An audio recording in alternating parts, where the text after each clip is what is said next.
मजदूरों की आवाज थे और सरकार को आवाज नहीं, चुप्पी पसंद है। मेरी मांग है कम से कम 500 रुपए न्यूनतम मजदूरी दी जाए। यह कानून अगर बनेगा तो जमींदार खुशियां मनाएंगे और गरीब उस जमींदार के रहमो करम पर रहेगा। आप इसका नाम बाबा साहब अम्बेडकर के नाम पे क्यों नहीं कर देते, जिन्होंने संविधान निर्माता है? जो कि आज काम मिल जाए या नहीं मिले तो शाम का चूल्हा जले या नहीं जलेगा। इसमें जी राम जी की जगह जय भीम जी कर दो, उसमें क्या चला जाएगा? और एक डिक्टेटर की तरह वो हुकूमत को चलाना चाहते हैं। ग्रामीण रोजगार गारंटी कोई सरकारी दया नहीं। 1:45 मनरेगा गया नामों में, मजदूर रह गए सवालों में। कि गांव की मिट्टी ने पूछा इस संसद के इस दरबार में, क्या फिर से लौटेगा ठेकेदार मजदूर के इस संसार में। नई योजना में SC/ST के लिए पृथक रूप से कोई लक्ष्य सुरक्षा का प्रावधान नहीं। मजदूर का हक मारकर उसे राम राम सिखाते हो। एक मरकजी माविन स्कीम के तौर पर नाफिज करना चाहती है। आप अगर महापुरुषों का अपमान करेंगे तो लोग इसका चुनाव के समय हिसाब करेंगे। मेरी बात को याद रखना। विकसित भारत गारंटी फॉर रोजगार एंड आजीविका मिशन ग्रामीण पर मैं अपनी गंभीर आपत्ति और सुझाव रखना चाहता हूं। सबसे पहले तो मैं स्पष्ट करना चाहता हूं, ग्रामीण रोजगार गारंटी कोई सरकारी दया नहीं, यह इस देश के गरीब, मजदूर और वंचित वर्ग का कानूनी और संवैधानिक अधिकार है। इसी अधिकार को पहले महात्मा गांधी राष्ट्रीय ग्रामीण रोजगार गारंटी अधिनियम के माध्यम से मान्यता दी गई थी, लेकिन आज सरकार उस कानून को हटाकर एक नई योजना ला रही और निधि का जो बंटवारा केंद्र राज्य में 60 और 40 का है। माने सभापति जी, आप भी उत्तर प्रदेश से आते हैं, मैं भी। उत्तर प्रदेश सरकार पे 8 लाख करोड़ का कर्ज है, हर नागरिक पे 31,000 का कर्ज। ऐसे में क्या राज्य इसको आगे बढ़ा पाएगा? सभापति जी, सरकार कह रही है कि अब 100 दिन की जगह 125 दिन का रोजगार गारंटी दी जाएगी। ये सुनने में तो अच्छा लगता है, लेकिन कटाई बुआई के मौसम में 60 दिन काम न देने का प्रावधान इस गारंटी को व्यवहारिक रूप से कमजोर करता है। जिन राज्यों में कृषि एकमात्र विकल्प है, वहां मजदूरों के सामने काम भी नहीं, मजदूरी भी नहीं जैसी स्थिति बनेगी। ग्रामीण भारत में कृषि का संकट, मशीनीकरण, जलवायु आपदाएं तेजी से रोजगार खत्म कर रही है। ऐसे में 125 दिन भी अपर्याप्त है, जबकि कई राज्यों में लोग 300 दिन काम चाहते हैं, जिन्हें उन्हें काम करने से बाहर न रखा जाए। और सभापति जी, दलित आदिवासी हितों का स्पष्ट उल्लेख, मनरेगा से SC/ST समुदायों को जमीन से जुड़े काम, जल संरक्षण, सामुदायिक संपत्तियों के जरिए न्यूनतम सुरक्षा दी गई। नई योजना में SC/ST के लिए पृथक रूप से कोई लक्ष्य सुरक्षा का प्रावधान नहीं।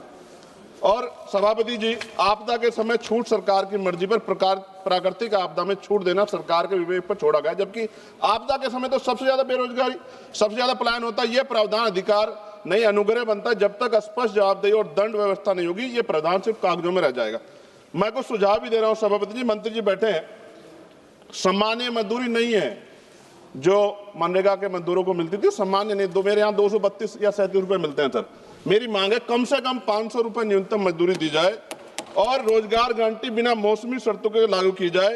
रोजगार दिनों की सीमा राज्यों को बढ़ाने का अधिकार न्यूनतम 300 दिन और केंद्र तय करे, लेकिन राज्य चाहे तो 365 दिन तक बढ़ा सकते हैं और केंद्र अतिरिक्त सहायता दे। SC/ST और आदिवासी क्षेत्रों के लिए विशेष पैकेज, आदिवासी क्षेत्रों में 300 दिन गारंटी, भूमि, जल, जल आधारित कार्यों की प्राथमिकता, पैसा और FRA कानून में तालमेल, महिलाओं के लिए अनिवार्य 50% कार्य, हर पंचायत में कम से कम 50% काम महिलाओं के लिए आरक्षित, मासिक धर्म अवकाश, गृह, जल, स्वच्छता, देखभाल कार्यों की प्राथमिकता। अंतिम पेज है सर।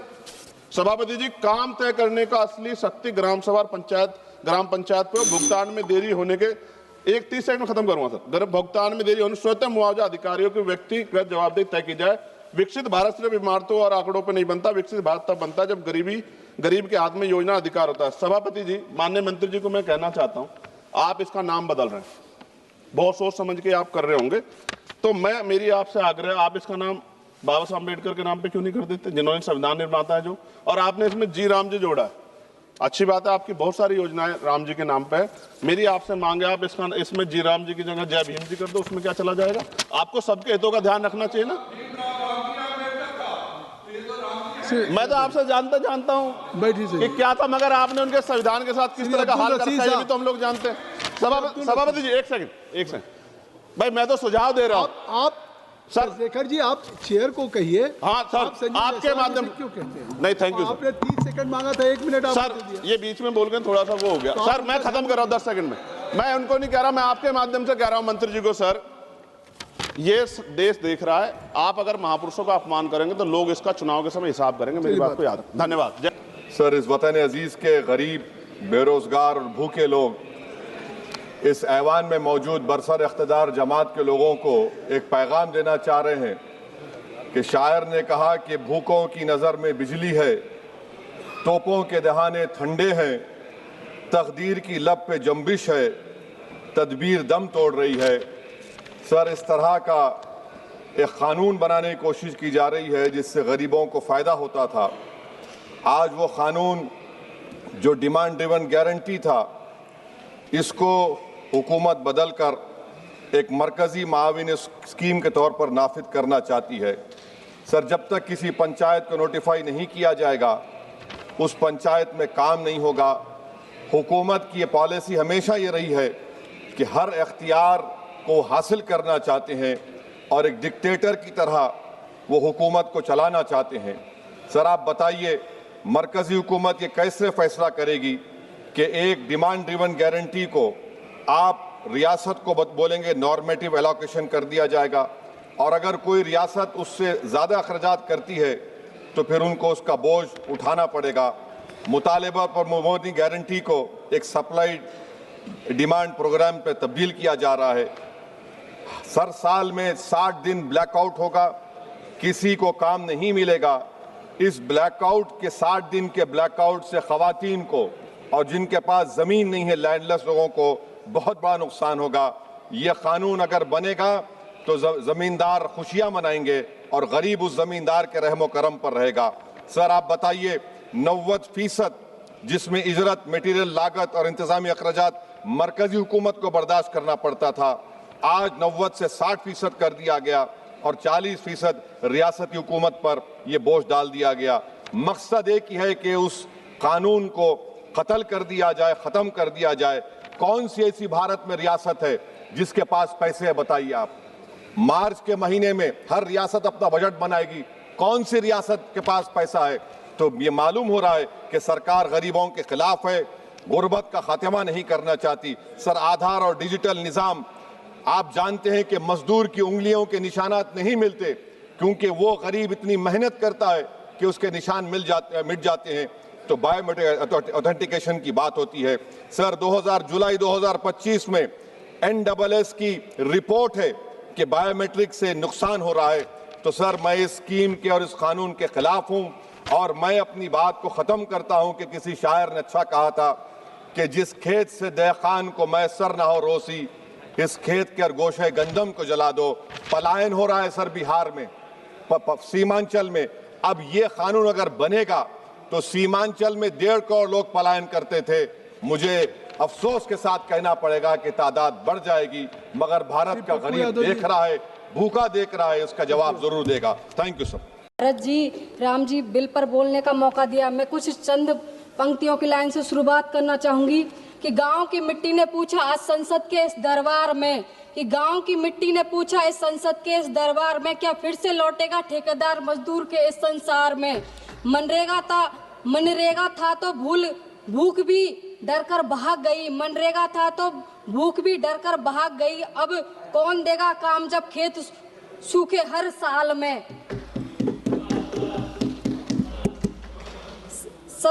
सबसे पहले मैं यह कहना चाहती हूँ कि राष्ट्रपिता महात्मा गांधी का सम्मान पूरे विश्व में किया जाता है। यह एक भाजपा की वरिष्ठ नेता या फिर विदेश के दौरे पर जब जाते हैं, वहां जाते हैं तो बापू की प्रतिमा पर फूल अर्पित करते हैं। यहाँ देश में उनकी जो सोच है को मिटाने की कोशिश की जा रही है। मैं सदन में बताना चाहूंगी कि ये चाहे कुछ भी कहें, ये कभी न नेहरू को, ये कभी नेहरू हटाओ तो कभी गांधी को हटाओ, तो कभी इतिहास बदलो, कभी नाम बदलो।